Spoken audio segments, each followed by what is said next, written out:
Okay, these are the 2 rows where the corn was planted that blew down in the storm, and we harvested the corn from it, and we pulled all the stalks. And over here is the row where our other row of Roma tomatoes was growing, and we pulled all the green ones off, and then we pulled the vines, and now we are getting ready to replant. And all we do is we'll rake this hay back a little bit. We're going to plant climbing green beans on this fence, so we'll rake back the hay a little bit, go through with the hoe, chop in a little azomite, and replant it. And we're going to plant on this row and this row. We are going to plant more peas, pink eye purple hull peas. And again, we'll just rake back the hay a little bit. It's already decomposed pretty well from last time we put it down. Rake back the hay and go through with the hoe, chop us a little place to put the seeds. Go ahead and seed it, probably chop in some azomite, and plant. Go ahead and replant just as soon as we pull. When you pull the corn, it goes ahead and loosens the soil, and just the act of pulling it kind of gives you a loose place in the soil where the roots were. And we'll go back and chop with the hoe, just chop it up a little bit finer, not much, just enough to give the seeds a good spot to germinate, and replant, and that'll be it. And then we'll go ahead and hay down the furrows or in between where we planted, and then when everything comes up, we'll pull the hay up closer to it.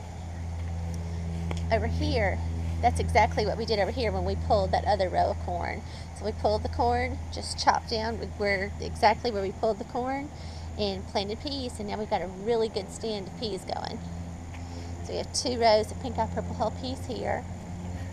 We're going to plant climbing green beans here, and then we're going to plant 2 more rows of pink eye purple hulls here. Alright, and I'll come back after we get it planted and show you.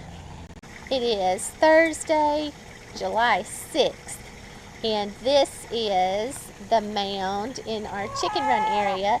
This is 2 rows of Roma tomatoes that we pulled and throw the grains in here for the chickens to play in and eat, and 2 rows of corn that we chopped up. And like I said, this is Thursday, July 6th, and I'll show you what it looks like in a couple of days. These chickens are perfect composting machines. They will have this broken down to almost nothing in a few days. It's pretty fun to watch. And there's my silly girl on the roof. Get down, chick.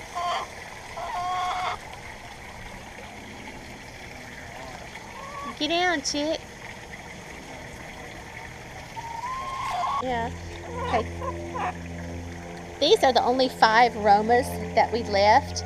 They're growing on the chicken run area, and we're going to leave them because they're starting. We know they're supposed to be a determinate breed, but they are putting on new growth and they are putting on new blooms, and we're going to leave them and see if they keep making during the summer, because just curious. I mean, they still have ripe, pretty tomatoes and new growth and pretty new blooms, and they look really healthy, don't appear to be slowing down.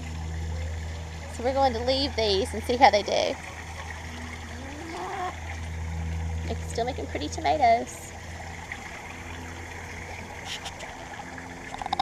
Alright, so here's the finished product. We're going to wait and mulch it with hay, remulch with hay, until these peas and these beans come up, just in case we need to replant.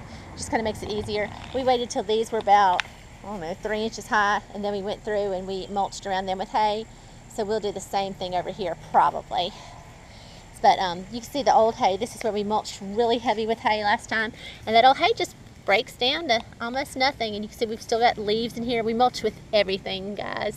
We mulch with hay, we mulch with chopped leaves during the fall, we put our grass clippings down. Whatever we get our hands on, we mulch with it. So just, I think it's good to keep everything covered. It doesn't really matter too much with what. And I don't know if you can see these guys or not, but every time we get out here and we rough up the soil, there it goes. The robins, there are so many earthworms that we turn over when we do this. The robins fly in as soon as we leave and start gorging. I mean, they have a feast. I wish I had a zoom camera, but there was 2 of them right there, and there'll be more in a minute. I'll try to catch them, but they fly away when I come out with my camera. But it's party time for the robins when we do anything in the garden. Alright, thanks for watching. Okay, Thursday, July 6th. And lunch today is an omelet, fried green tomatoes, okra, and homemade coleslaw. And all of this is from the yard and garden. Thanks for watching.